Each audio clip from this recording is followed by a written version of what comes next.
सबसे पहले यदि आपने ज्योति करनी है, देखिए ज्योतियां दो प्रकार की होती हैं, बहुत से भगत भाई बहन नहीं जानते हैं। दो प्रकार की ज्योति होती हैं। सबसे पहले प्रकार की ज्योति वो होती है जब हम प्रथम बार सतगुरुदेव जी से नाम दीक्षा लेते हैं, तो नाम दीक्षा के समय परमात्मा हमें यह आदेश देते हैं कि आपने अपने घर में रोजाना प्रतिदिन देसी घी की खड़ी बत्ती जलानी है। वो परमेश्वर ने हमें लाइफ टाइम के लिए आदेश दे दिया। वो सार्वभौमिक आदेश है, वो हम सब ने जलानी ही जलानी है। वो हमारे पांचों जो भक्ति के यज्ञ हैं, ज्ञान यज्ञ, ध्यान यज्ञ, धर्म यज्ञ, हवन यज्ञ और प्रणाम यज्ञ, तो जो हवन यज्ञ है वो ज्योति जलाना है। गाय या भैंस का देसी घी हो, खड़ी बत्ती वाला दीपक हमने जलाना है अपने सामर्थ्य के अनुसार। जैसी आपकी वित्तीय स्थिति है, थोड़ा है तो सुबह शाम जला लो, जब तक आरती चले तब तक आपका दीपक जले, इतना घी डाल दो। आप अगर आर्थिक दृष्टि से संपन्न हैं तो कोई दिक्कत ही नहीं, आप चाहे 1 किलो घी में जलाओ, चाहे 5 किलो घी में जलाओ, 24 घंटे जलाओ, छोटी जलाओ चाहे मोटी जलाओ, कोई दिक्कत नहीं। आपका हवन यज्ञ आपके काम आएगा। जितना घी सवा करोगे, ज्योत में जलाओगे, आपको उतना ही उसका हवन यज्ञ का लाभ मिलेगा। तो नाम दीक्षा के समय परमात्मा हमें जो ज्योति यज्ञ, जो ज्योति हवन जिसको बोलते हैं, जो हम सबको अपने घर में करनी होती है, वो सबके लिए आदेश है सार्वभौमिक। तो वो तो हमने सबने करना ही करना है। उसके अलावा फिर एक दूसरे प्रकार की ज्योति होती है जिसको बोलते हैं ज्योति हवन यज्ञ। ज्योति हवन यज्ञ वो निष्काम भाव से, बिना किसी इच्छा के, अपने सतगुरु के हाथों में उसका पैसा दिया जाता है। उसका जो संकल्प होता है वो निष्काम भाव से किया जाता है। ज्योति हवन यज्ञ का संकल्प किसी भी इच्छा के लिए नहीं किया जाता, वो केवल मोक्ष के लिए किया जाता है। और वो जो पैसा होता है ज्योति हवन यज्ञ का, जो हम घर पे करते हैं, उसके अलावा जो परमेश्वर ने ज्योति और पाठ बोला हुआ है, तो पाठ अलग है, ज्योति अलग है। वो ज्योति है जो हमने सतगुरु के हाथों में उसका पैसा देना होता है, जिसकी राशि सतलोक आश्रम बरवाला में सन 2014 तक पूज्य गुरुदेव ने केवल 500 रुपए रखी थी, केवल 500 रुपए। क्योंकि 1 किलो घी उस भगत के नाम का हवन करना होता है, और 1 किलो घी उस समय 400 सवा 400 का आता था, बाकी पैसा आसपास की सेवाओं में लग जाता था। इसलिए गुरुजी ने मात्र 500 रुपए उसकी राशि रखी हुई थी। वो जो ज्योति हवन यज्ञ था, जो केवल गुरु को ही संकल्प किया जाता है, और जिसका 500 रुपया केवल गुरु के ही हाथों में दिया जाएगा, और गुरु के हाथों में दोगे तो ही सफल होगा। क्योंकि गुरु की देख रेख में आपके 500 रुपए का एक एक पैसा सदुपयोग होगा। और जब तक आपके एक एक दान के पैसे का, या ज्योति के पैसे का, या पाठ के पैसे का सदुपयोग नहीं होगा, जब तक आपके द्वारा दिए गए ज्योति हवन का जो घी आएगा 1 किलो, जब तक उसका एक एक टपका सवा नहीं हो जाएगा, आपको लाभ नहीं मिलेगा। इसलिए परमात्मा वो पैसा अपने हाथ में लेते थे। आपने देखा होगा सतलोक आश्रम बरवाला में ज्योति और पाठ का पैसा गुरुजी अपने हाथ में लेते थे जब आशीर्वाद देने आते थे। बाकी दान का पैसा कोई भी दान पेटी में डाल देता था, 10 रुपए 20 रुपए, जहां दंडवत करते थे। लेकिन ज्योति का पैसा और पाठ का पैसा, ये दर्शनों के समय गुरुजी खुद अपने हाथों में लेते थे, किसी को नहीं लेने देते थे। और वहां पे मोटे मोटे अक्षरों में भी लिखा हुआ था, जहां हम दर्शन करने जाते थे, कि ज्योति और पाठ का पैसा सतगुरुदेव जी के हाथ में दें, अन्य किसी को ना दें। इसका क्या रीजन था? इसके 2 रीजन थे। पहला रीजन तो ये कि सतलोक आश्रम बरवाला में ज्योति और पाठ के पैसे में गफलत की जाती थी उन सेवादारों के द्वारा, इसलिए परमात्मा ने अपने हाथ में लेने का निर्णय लिया। दूसरा इसका मतलब यह होता है कि ज्योति और पाठ का पैसा जब तक आप अपने सुपात्र पूज्य गुरुदेव के हाथों में नहीं दोगे, तब तक आपका वो ज्योति और पाठ सफल नहीं होगा। तीसरा कारण यह था ज्योति और पाठ का पैसा अपने हाथ में लेने का। आपने तो 500 रुपए ज्योति के नाम पे निकाल के गुरु के हाथ में दे दिए, आपने तो 7,000 रुपए पाठ के नाम पे निकाल के गुरु जी के हाथ में दे दिए, आपने गुरु को दे दिए, आपका पैसा सफल हुआ, आपका पाठ सफल हुआ। अब गुरु जी के पीछे से यदि उस पैसे में कोई चोरी कर ले तो उसमें आपका लाभ नहीं घटेगा, क्योंकि आपने तो सुपात्र के हाथों में दिए। अब सुपात्र को कोई सुपात्र ना मान के, गुरु को परमात्मा ना मान के, यदि वो पीछे से चोरी करता है, जैसे बलजीत का बेटा अनिल या अन्य जितने भी ये लोग थे जो ऐसो आराम में पैसा खर्च करते थे, गुरु के पीछे से यदि फिर वो पैसा बर्बाद हो जाता है तो उसमें पैसा बर्बाद करने वाले को नुकसान है, उसके कर्म बिगड़ रहे हैं। लेकिन आपने जो गुरु के हाथ में दे दिया ज्योति और पाठ का पैसा, आपका तो उसी समय सफल हो गया। इसलिए गुरु के हाथ में ही ज्योति और पाठ का पैसा दिया जाता है। तो आपने ना तो किसी को ज्योति संकल्प करके उसका पैसा किसी को देना है, ना ही पाठ संकल्प करके उसी का पैसा किसी को देना है, जब तक गुरुजी नहीं आ जाते हैं। इस चीज को ध्यान रखना। और डेली जो ज्योति की जाती है, जो प्रतिदिन अपने घर में नाम दीक्षा लेने के बाद जो गुरुजी के सबके लिए आदेश हैं, जो हमने करना ही करना है, जैसे नित्य नियम हो गया, आरतियां हो गई, मंत्र हो गए, ज्योति हो गई, ये पांचों यज्ञ हैं जो हमें रोज करने हैं। तो वो ज्योति तो आपने अपने घर में लगानी ही लगानी है। अब हमने जो ऊपर जो खाता नंबर दिए हैं, या जो ज्योति जो करवाने की जो ये प्रेरणा जो परमेश्वर ने दी है, ये केवल संगत में से उन भगत भाई बहनों के लिए है जो नाम दीक्षा लेने के बाद रोजाना घर में ज्योति हवन करना होता है, और किसी कारण से वो अपने घर में ज्योति हवन नहीं कर पा रहे या नहीं कर पाते हैं। मान लीजिए मैंने अकेले ने नाम ले लिया। अब नाम लेते ही कोई ज्ञान में सूरवीर नहीं बन जाता, कोई महाराणा प्रताप नहीं बन जाता। ज्ञान लेते ही उसको समय लगता है, उसको भगत बनने में 3-4 साल तो उसको यह समझने में लग जाता है कि गुरु गुरु है या गुरु परमात्मा है, तो उसमें इतनी दृढ़ता नहीं होती है। इसलिए अगर उसने अकेले ने नाम लिया है तो हो सकता है उसकी पत्नी उसके विरोध में खड़ी हो जाए, काल उसको खड़ा कर देगा। हो सकता है उसके माता पिता उसके विरोध में हो जाए, उसके भाई बंधु इसके विरोध में हो जाए। यदि किसी के बाप ने नाम ले लिया तो बेटा बेटी विरोध में हो जाएंगे, पत्नी ने नाम ले लिया तो उसका पति उसके विरोध में हो जाएगा। यानी बहुत सारे काल भगवान ने खूंटे गाड़ रखे हैं।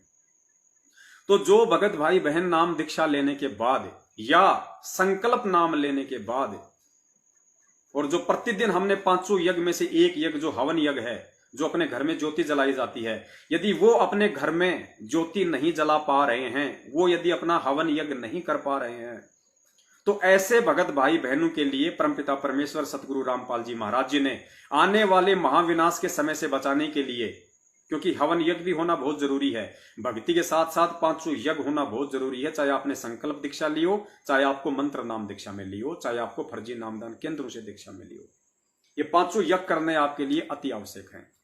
तो यदि वो भगत भाई बहन अपने घर में प्रतिदिन किए जाने वाला यज्ञ नहीं कर पा रहे हैं, देखिए सबसे पहले तो आपने कोशिश करनी है अपने घर में ही वो यज्ञ करने की। थोड़ा बहुत संघर्ष है, आपने उसका सामना करना पड़ेगा।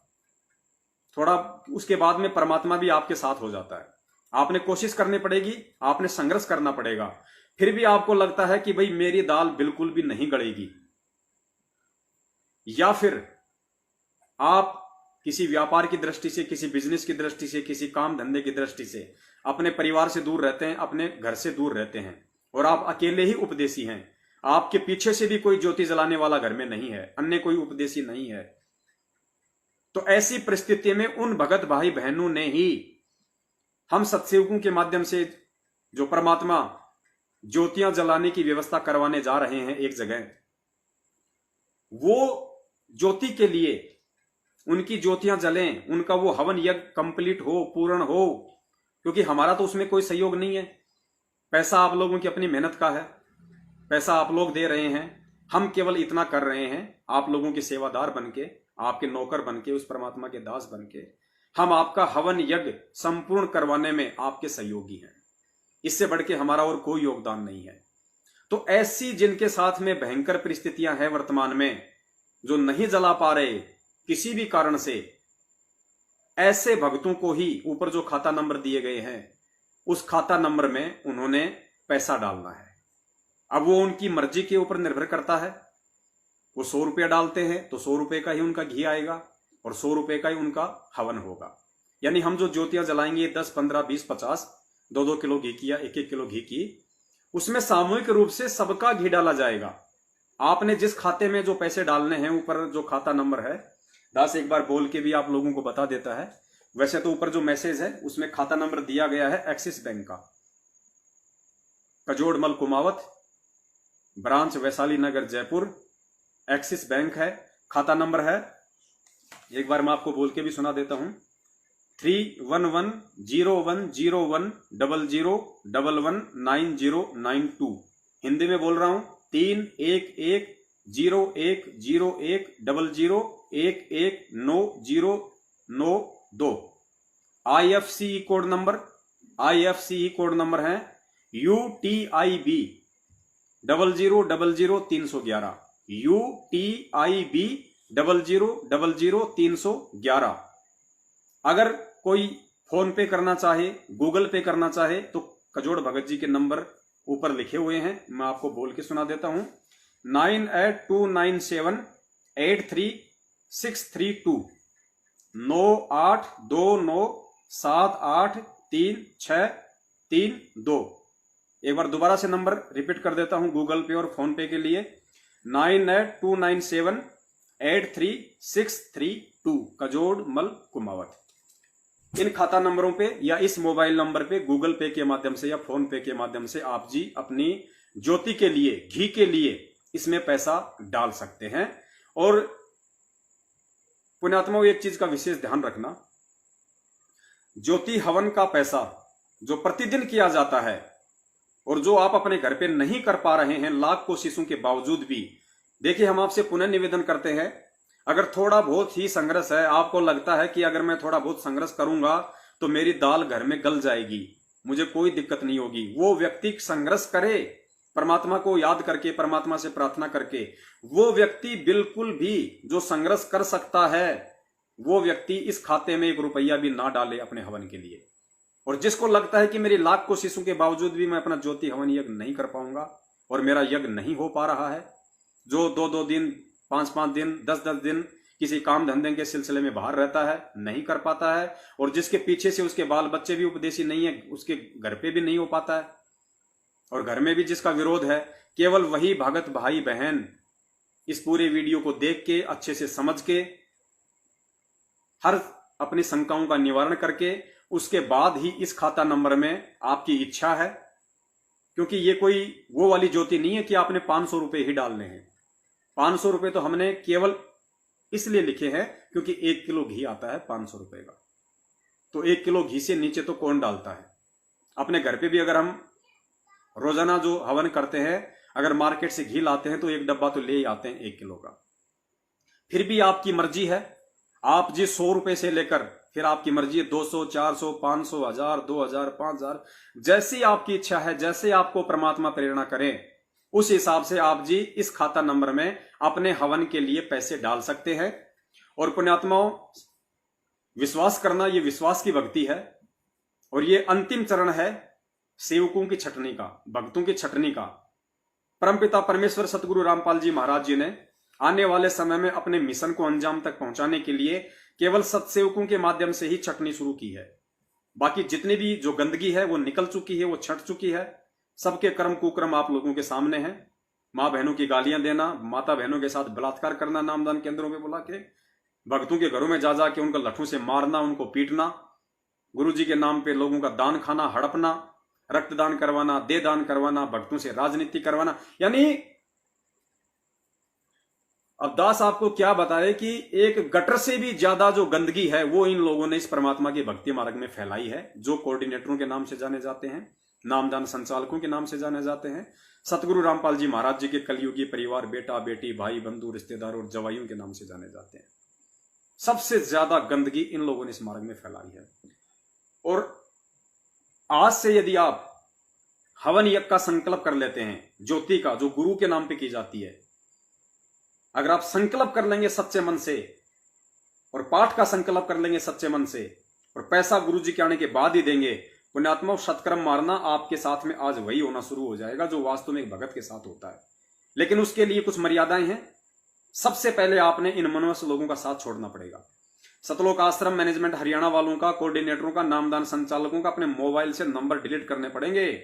और अगर इनके फोन आते हैं कि आजकल तू आता नहीं, कहां रहता है, तुरंत पुण्यात्मा मोक्ष मारा गया, इसमें देखा देखी नहीं चलेगी, इसमें शर्मा शर्मी नहीं चलेगी। सीधा ठोक के बोलो, भैया हमने 7 साल तक तुम लोगों को देखा है दान धर्म करके, हर तरीके से तुम लोगों की संगति करके, हमारे को तुम लोगों के अंदर कहीं भी गुरुजी के ज्ञान का और भक्ति का इतना सा भी अंश नजर नहीं आया। भैया अब हम वही करेंगे जो हमें गुरुजी निर्देशित करेंगे, जो हमें गुरुजी का सत्संग निर्देशित करेगा, जो गुरुजी का ज्ञान कहता है, या जो भगत गुरुजी के ज्ञान आधार से चल रहे हैं, हम उन्हीं की संगति करेंगे, अन्यथा हम किसी के नहीं करेंगे। और दान धर्म ज्योति पाठ 10वें अंश का पैसा हम गुरुजी के अलावा किसी को नहीं देंगे, या जब तक किसी को वास्तव में ऐसी कोई जरूरत नहीं होगी तब तक हम नहीं देंगे। उसकी विधि भी दास आपको आगे बताएगा कि आपने अपने 10वें अंश का पैसा कैसे सदुपयोग करना है।